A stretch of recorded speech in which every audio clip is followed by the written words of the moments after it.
Hello, dear friends. Welcome back at Lit ECT, the one stop destination for English literature, in another exciting session of YouTube e tutorial, which is our target JRF. Dear friends, in our latest series, 99 Novels, which is a must watch series, is based on some great novels written in 20th century, especially the second half of the 20th century. Dear friends, I have picked the novels which have been listed in various most important novel series, and actually some of these novels have been discussed and given importance by writers like Anthony Burgess. In our today's session, we will discuss five novelists and their work like Henry Greene, Party Going, Graham Greene, The Power and the Glory, James Joyce, Finnegans Wake, Aldous Huxley, After Many a Summer, and Flann O'Brien's At Swim Two Birds. So, friends, let's start our today's session with our first novel of the day, that is Party Going, which is written in and published in 1939, the great year, the year when the Second World War started. It is written by Henry Greene. Henry Greene is one of the very important novelists of the 20th century, though he is not as popular as some of his contemporaries.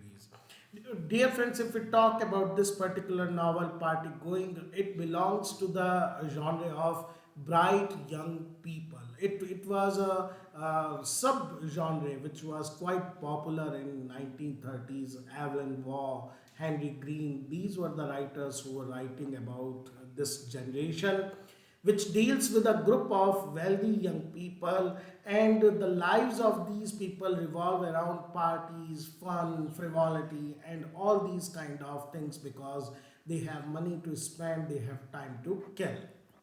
Now they are these this particular group is on a trip to the south of France for a weekend house party, which is hosted by one of the member of the group and a socialite, Max Eddy. Now they learn that their train journey has been delayed due to heavy fog, and they have to spend their time at the railway station, so they decide to take rooms at a nearby hotel. They pass their time in empty conversations and by watching, especially two young women. One is beautiful and seductive Amabel, and the second one is calm and reluctant Julia Ray. Both are in love for their host Max Eddy, so there is a kind of contest going between these two, and all other members of the group are enjoying their brickbatting. Greene's inspiration for the novel was Auden's famous phrase, the low, dishonest decade of the 1930s, because there is minimum of the action, only their conversation which centers around on petty, insignificant things, and the fight between these two women for the rich host. All these things are presented very poignantly. The next novel is very important one. Questions are bound to be asked from such novels because it is one of the hallmark novel of the 20th century. The name of the novel is Power and Glory, and it was published in 1940 and authored by one of the greatest novelists, especially popular novelists of 20th century, Graham Greene. The title, The Power and the Glory, refers to actually a prayer, a hymn, which is recited at the end of prayer dedicated to Christ. Uh, it is a well known fact that Greene adopted or took himself into Catholic religion quite late in his life, and there are some of his novels which reflect his religious devotion to Catholicism. In US, this same novel was published with another title, The Labyrinthine Ways. The setting is that of Mexico in 1930, which was a period of great turbulence in Mexico, especially from religious point of view. It tells the centers on the story of a desperate but deeply alcoholic priest whose name we are not given. He is an unnamed protagonist who tries to fulfill his religious duties despite getting death threats from the local authorities. In fact, 1930s was the period when the Catholic Church was under attack because it was considered to be a morally corrupting influence due to its wealth and social control, and the clergyman belonging to the Catholic Church was persecuted by the local authorities. This particular, the whiskey priest, has somehow evaded the police. But he is always afraid of death, of being caught. There is also another thing that he has committed a sin by fathering a child with a local woman. Now he knows that in his heart, his conscience pricks him that he is unworthy of the calling of the priesthood, but he cannot abandon those who need him, who come to him frequently with their moral and religious dilemmas. There is another, we can say, a counterpart of him, Padre Jose, who is a disgraced old priest. And when he was put under pressure to abandon the religious duty, he married his housekeeper so that he can evade persecution. There is the, we can say, the rival, or we can say the main force persecuting this person, whiskey priest, is an ascetic police lieutenant who is of the firm belief that religion has had a corrupting influence on the lives of his people, and he is after this whiskey priest. The priest flees to a banana plantation because he wants to escape the iron clasp of the authorities. Then from there he goes to a poor village where his little daughter Brigida is almost on the brink of moral corruption, whom he tries to save from this degradation. A peasant of mixed Spanish and native blood, generally called a mestizo, he becomes his companion and they both have a lot of conversation together while they are escaping. Actually, this mestizo intends to surrender this whiskey priest because there is a prize money on his head and he wants to get that reward of 700 pesos. A very interesting development occur when the whiskey priest who has escaped the authorities is arrested in an attempt to buy wine because it is once again considered illegal at that time. But he want to celebrate mass, which is a religious festival, and without wine it cannot be done. When he is put into the prison in a dark cell, he can feel a lot of criminals around him, but he confesses his sins and his real identity, and he knows that the next day he will be executed. The prisoner, out of sympathy for a man like them, they do not reveal his identity to the authorities, and he is set free next morning. Though the priest has reached a safe place, he has escaped the clutches, but the police entraps him again by sending a note from another criminal who is charged of a murderer and who wants to this priest to hear his confession. Now the priest knows about this trap. He still returns and obviously he is arrested by that lieutenant. The lieutenant finally captures him. Two men have a lengthy debate on the philosophical merits of church and state. At police headquarters, the priest asks to make his confession to another religious person present at the time, Padre Jose. But the old man, he is suspect of it being a trick. That he is still continuing his religious practices. He refuses. The lieutenant, now who is very sympathetic to this whiskey priest, informs that your request has been declined. He slips him a small flask of illegal brandy because once again there is abolition of liquors, and steady him before his impending execution. So we can say the whole novel is a kind of allegory between our sense of duty, religious duty, and our sense of survival. The next novel, another very important and almost a satirical philosophical novel, is After Many a Summer, which was published in US with the complete title After Many a Summer Dies the Swan, and written by Aldous Huxley. It opens with the arrival of Jeremy Poddes in Southern California. So the setting is that of South America.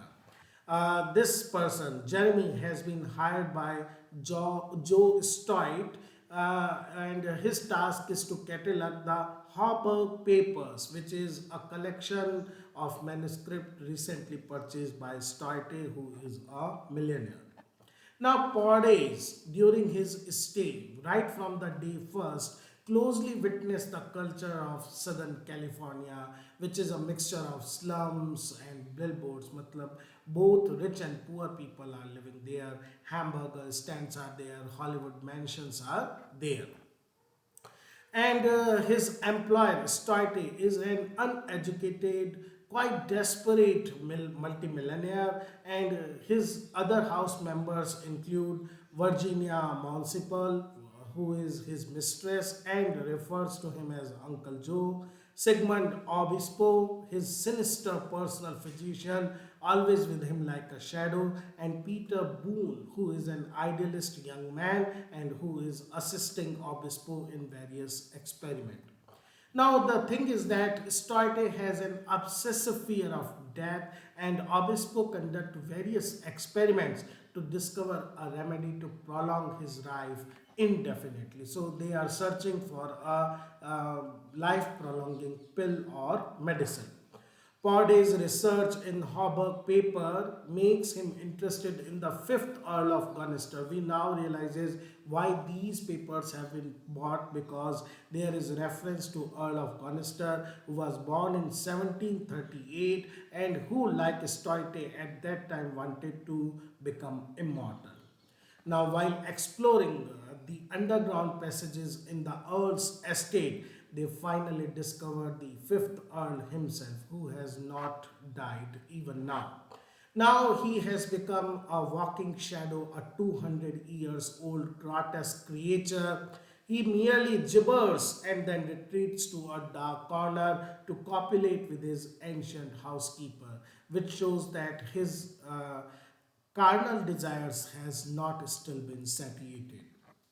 Stoite, still clinging to his desire for extended life, even though he has looked at what will happen, he speculates, well, they look like they were having a pretty good time. This shows that his desire to prolong his life, physical life, is still very much in him.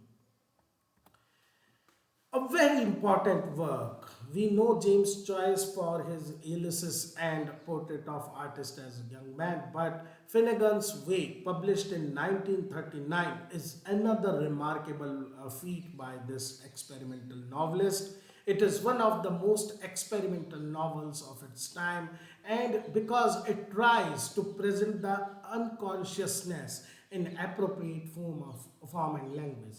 We know that it is almost impossible to capture unconsciousness into verbal form, but Joyce has tried and almost successfully done so.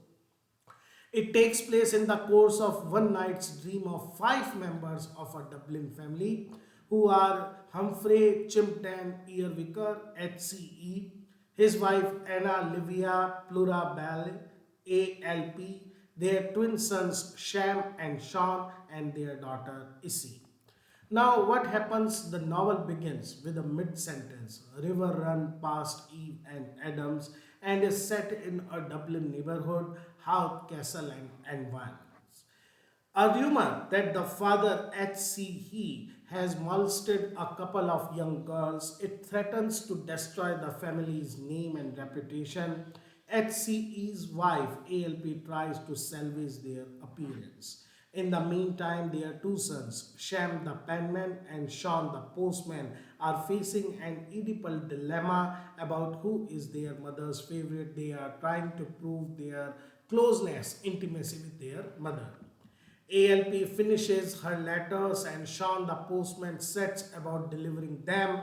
running into a talking donkey. There is no, we can say, coherence between the events. All seems to be happen in the dream of the protagonist. The novel ends with a short chapter of vignettes. While ALP is offered a chance to end the novel, she reads from one of her letters. Now the exit soliloquy runs so long she stops to try and wake her husband from the dream in which all of these events are occurring. The last novel we will discuss today is At Swim Two Birds, once again published in 1939 and penned by Flann O'Brien, a pseudonym of Brian O'Nolan, who is an Irish author. It is a comic novel in spirit but also a great experiment because there is a very elaborate narrative frame in which there is a narrative in the narrative in the narrative and in the narrative, four levels of narratives. The novel portrays an interconnected series of plots in which a group of characters, fictional characters, conspire against the author who created them, all as a part of a story written by a lazy student sitting in a library in Dublin. So, all these are fictional characters, but still there are different layers of narration. Dermot Trellis. He neglects his bar business to write a novel of his own on the moral decline of modern Ireland. So he first we have the original writer writing a novel about Dermot Trellis who wants to write a novel. Trellis' novel has two characters, John Firisky, who is the villain, and Sheila Lamont, who is a virtuous girl. These two are the original characters of Dermot. Other characters, Pooka Fergus McPhillimy, Finn McCool, Paul Shannon, and servant Peggy. These are not original characters but are taken from Irish folklore and Celtic mythology. Whenever Trellis falls asleep during his writing process, these various characters rebel against his management and conspire to drug and then eliminate their author entirely. The plot is complicated by birth of Orlick, who is the son of Trellis, and Sheila Lamont, one of his characters. So there are four frameworks. Flann O'Brien's novel about the student narrator. The narrator is writing a novel about Dermot Trellis, who in turn tells Trellis' tale of good and evil, and then in its turn there is Orlick Trellis' novel about his father. So there are we can say a lot of funny and complex situations in the novels.